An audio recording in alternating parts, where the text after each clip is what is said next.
All right, welcome everyone. We're going to hear today from Cátia Oliveira about the ManyBabies 3 spinoff. Cátia, please take it away. Thank you. So today I'm going to be talking on behalf of the ManyBabies T3 actually consortium, and this is a ManyBabies 3 spin-off that looks at the test-retest reliability of rule learning measures in infancy. So I'll just give you a little bit of context on what ManyBabies 3 entails, just because we are building up from this study, so it makes sense to know what it is about. So ManyBabies 3 aims to replicate the experiment 2 of Marcus et al. 1999. This is a highly cited paper about rule learning, and it has been replicated many times, including in a meta-analysis that has been done in just 5 years ago. But it has been shown that it has quite a lot of heterogeneity in the effect sizes, and this may be partially due to the fact that there are only very small sizes in infant research. So this experiment tests whether children are able to do some symbolic manipulation by training infants in 2-minute sequences of syllable triplets that have an underlying rule that is either ABA or ABB. So the ABB is something like in this example, where the first triplet is the only that is different, and the other two are repeated. And then there's a testing session, testing phase, where they are presented with new stimuli that either fits with the pattern or it doesn't. So if they have learned ABB, they will be now exposed to ABA or ABB, and ABA will be the inconsistent one. So in this kind of study, they tend to find these large novelty effects where the child pays more attention to those that are inconsistent with the rules that they learned during the training phase. So this is taken as indicating that infants can indeed use symbolic manipulation to infer the structure of the input stimuli. So the objective, the goal for ManyBabies 3 was to understand the magnitude and variability of the rule learning effect in infancy, so across populations, across characteristics, and see if the rule learning effect is modulated by age, experimental paradigm, because they are including the hair turn preference procedure, central fixation, and eye tracking, as well as characteristics that are more specific to the linguistic background. So, for example, is a child from a monolingual or a bilingual or multilingual background. And also in terms of more specific to the rule that is being learned, we wanted to know, is the rule learning facilitated by the direct repetitions? For example, in the ABB, one of the triplets is repeated. There's some evidence suggesting that that helps in learning. So does that help in training or in testing the items? So the basic design and procedure for B3 is close to that of Marcus. So there's a 2-minute familiarization of 16 unique ABA or ABB sequences that are repeated 3 times. There are 12 test trials in total. The 4 test sequences are repeated 3 times each, and each block is randomized. And also the initial trial, so whether it is consistent and inconsistent in the test trial phase, is also counterbalanced.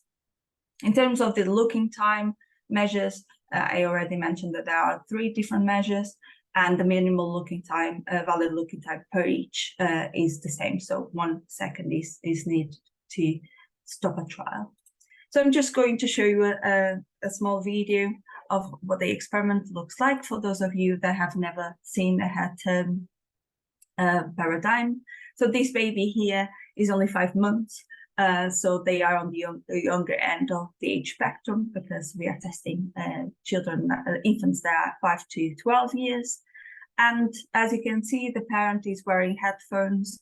That is to mask the stimulus, so the parent can influence the baby in any way. So the procedure is quite simple. The baby's attention is drawn by using this pinwheel that is in the center at the start of each trial.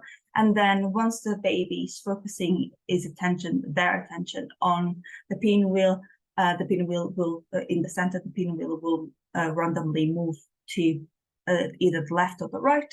And once it has grabbed the attention, then the audio starts until the baby moves their head to the other side, to one of the sides, for longer than a second. If that is the case, then the trial stops. If they return to the last point within 1 second, then the trial continues. And if they choose to stay in the position that they were initially, the trial stops at 15 seconds. So I'll just play it.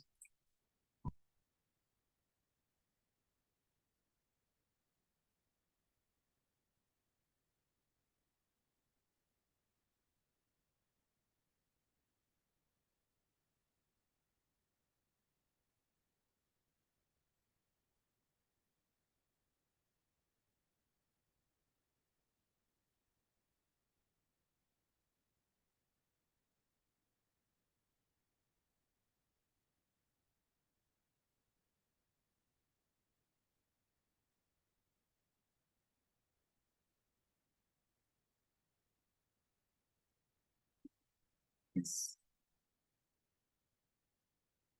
Can't seem to be able to move my slides now that I showed the video. Okay. So moving to now our current project, the question that we wanted to answer is why should we care about reliability of rule learning, and why is that a priority for the ManyBabies consortium? So we know that there are individual differences in language learning. So some infants, as you may know from your own experience, learn language faster than others, where some that are slower at language learning may encounter downstream difficulties with language more broadly.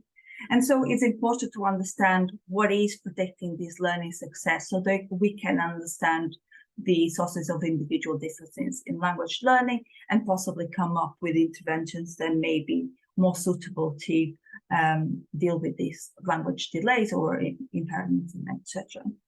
So one of the possibilities that we have in the literature is that these basic learning mechanisms that appear to underlie many abilities may be predicting these learning language success.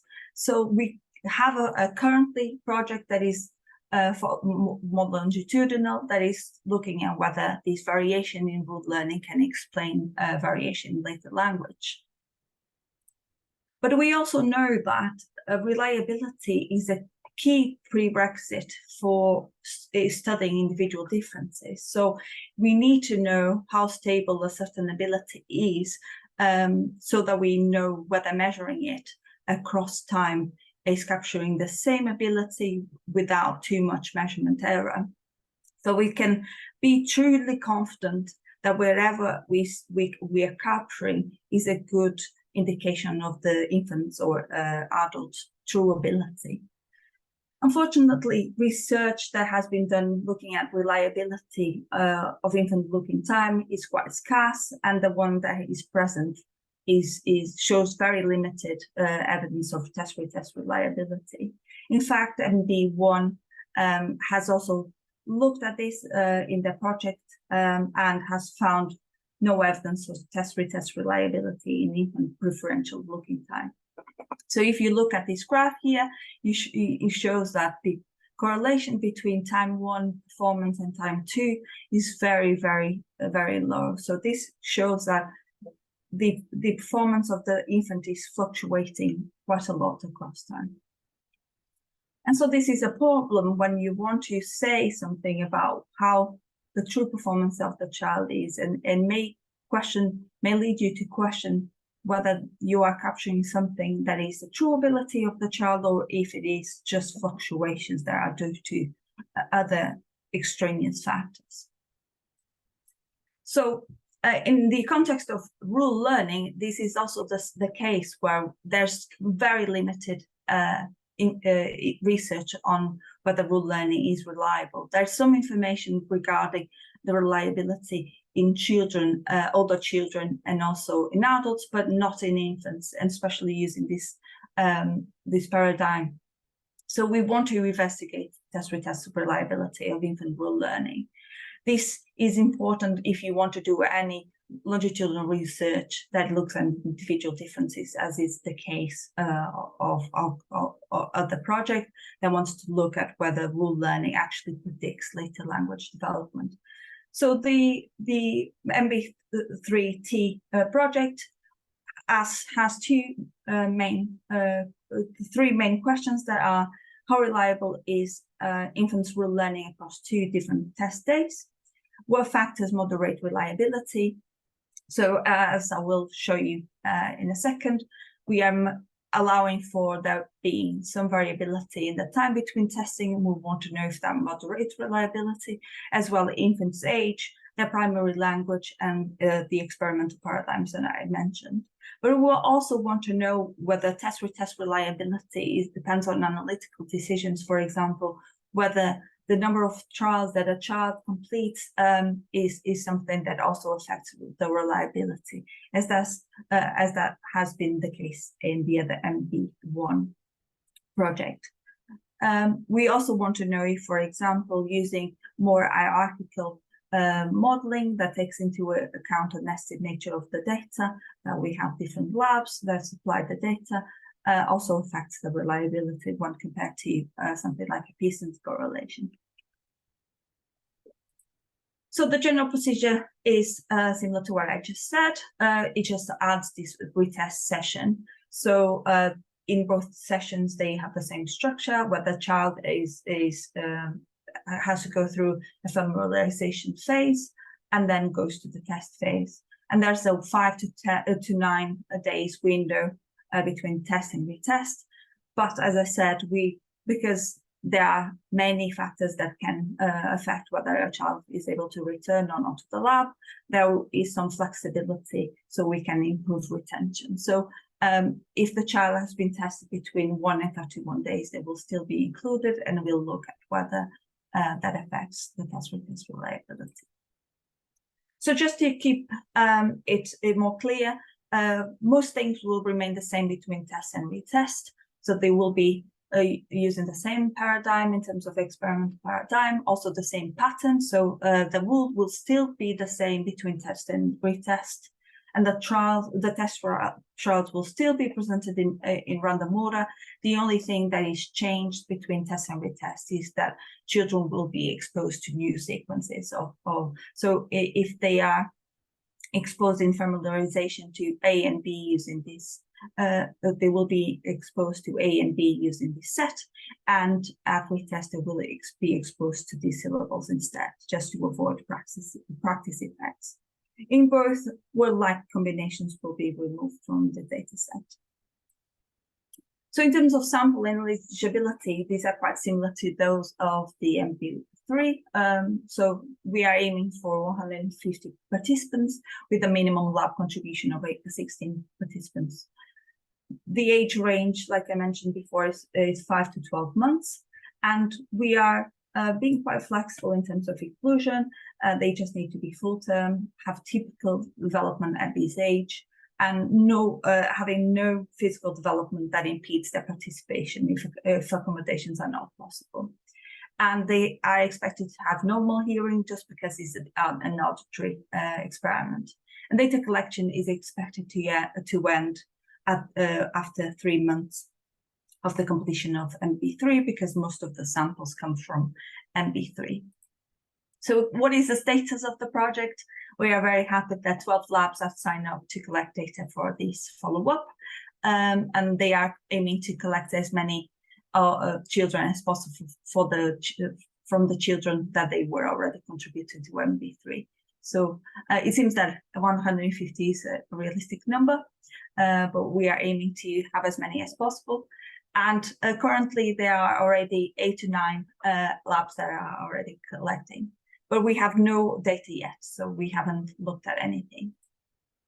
So just to end on a note of relevance to this big team science conference, why are we focusing on reliability in a big team science project?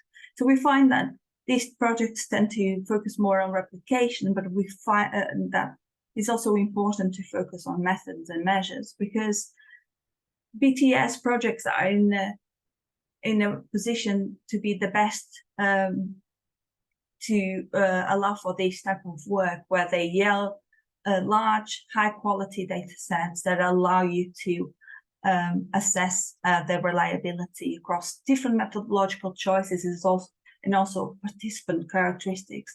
And this is especially crucial when we are looking at infant research, where the sample sizes tend to be small and narrow in terms of the participant characteristics. So if you can plan spin-off projects that are aiming to focus on questions about reliability and validity, that would likely greatly increase the overall impact of BTS research.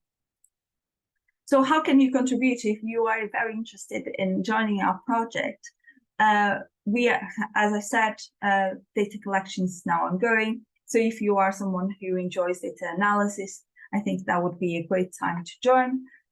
You can always write and document analysis code, check, build, and test the analysis pipeline for the pilot data. So when the actual data comes forward, we are all ready, and also write the code for producing the figures for sanity checking and the final manuscript.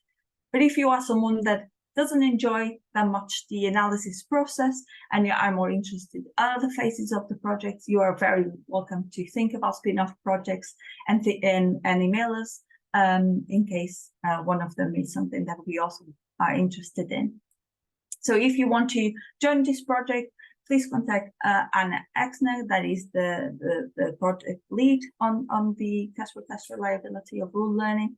And if you are interested, you can also check our pre-registration, as it will contain a lot more detail. Yes, so if you have any questions, feel free to ask. Thank you. Should I stop my presentation? Thank you, Cátia. Sure, yeah. If someone wants to ask anything related to it, I can always pop it. Great. Casey, would you like to go first?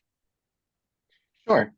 So I'm wondering if you've considered looking at another source of reliability in your data, which would be inter-rater reliability, either across the different coders or across the different labs. So, whether there's a source of variance in terms of whether coders are scoring live or from video, what the reliability is, whether it's looking time or eye tracking accuracy, whether you've considered, considering that as a sort of form of variance and reliability as well. So in terms of our pre-registration, that is not present. I think that's a fabulous idea. I'm not an infant research expert, so I can't speak to whether that is something that we should or should not do. But Ingmar is in the meeting, so I'm sure you'll have ideas. We are looking at also split half reliability, because we have these different sessions. So that is something that we pre-registered. But yes, I will definitely bring that to the team as a suggestion. Thank you. If you want to add anything, Ingmar, feel free. Oh, Martin, yeah, go ahead. Yeah, so in general, the approach has been to leave this up to the individual labs. That has a couple reasons. One is that inter-rater reliability is pretty high. So for any online coding study,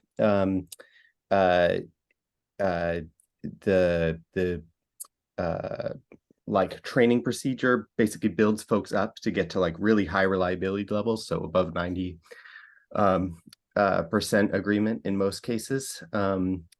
And the other reason is that in order to, I think, do the best job of comparing across raters, the IRB protocol would have to allow for videos to be shared across across labs, and that really complicates things in a lot of instances. So there's sort of a practical reason, and then the reason that I mentioned that, you know, the training procedures are relatively intensive. The last thing I'll say is that another reason why we haven't been that worried about it in this instance is because, in part, you know, we're interested in sort of capturing reliability, a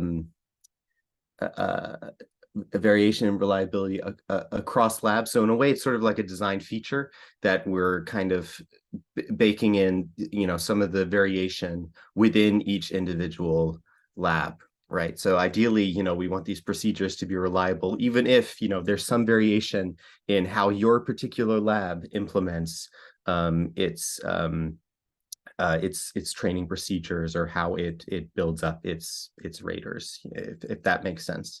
That all said, you know, I think this is also a really interesting idea, and at least, you know, we can also encourage labs to report their individual procedures and assess their kind of inter-rater reliability as part of the data analysis, even if we doing this like cross lab comparison might be a little bit trickier, if that makes sense.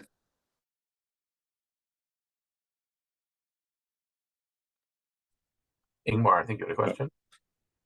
Yeah, and I'd like to add to that also.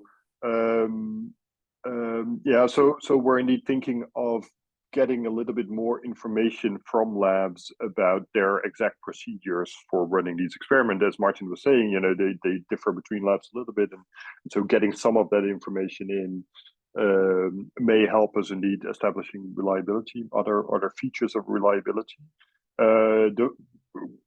The format that information should be in is currently under discussion, because it's hard to find a common language for that. One type of experiment that may be slightly more easily accessible here are the eye tracking labs. Labs that use eye tracking.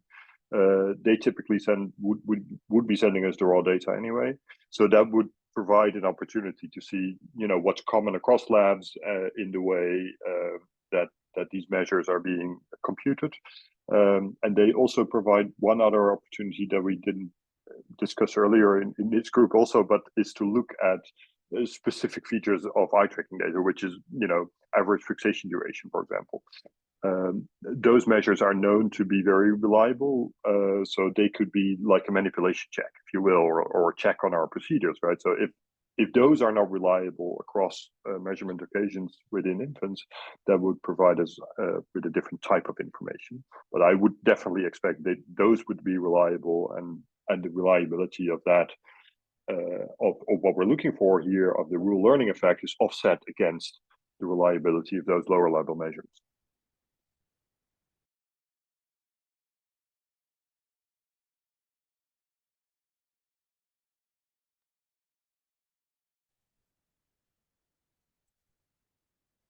Any other questions or comments? You can just jump in.